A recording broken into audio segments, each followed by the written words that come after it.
রাকিব, তোমার ব্যালেন্সে কত এখন টাকা আছে ভাই? বর্তমানে আছে 20,74,000। স্ক্রিন শেয়ার দেখি, স্ক্রিন শেয়ার দেখাও তো, স্ক্রিন শেয়ার দাও।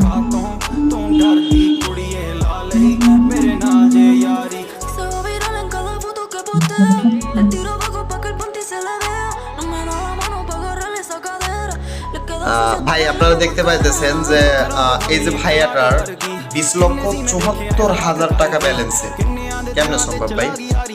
এটাই কিন্তু কালার প্রেডিকশন ট্রেডিং প্ল্যাটফর্মে সম্ভব। যদি স্টেপ নিয়ে কাজ করে সেই ছেলেটা, যদি এখানে মার্কেট বুঝতে পারে, এখানে কিন্তু এভাবে করে কি ইনকাম করা সম্ভব। আপনারা দেখতে পাইলেন। সো বিষয় হচ্ছে আপনারা কাজ করেন, আর ওনার ব্যালেন্সে অনেক টাকা ভাই। যার যত ব্যালেন্স সে তত এখানে কি ট্রেড প্লেস করে আর্নিং করতে পারে। ব্যাপারটা কি বুঝতে পেরেছেন? আশা করি কি বুঝতে পেরেছেন। সো ওনার টিম বানাতেছে, নেটওয়ার্ক তৈরি করতেছে, আপনারা পাশাপাশি নেটওয়ার্ক তৈরি করেন, এভাবে আপনারা কি করতে পারবেন, ইনকাম করতে পারবেন। ধন্যবাদ।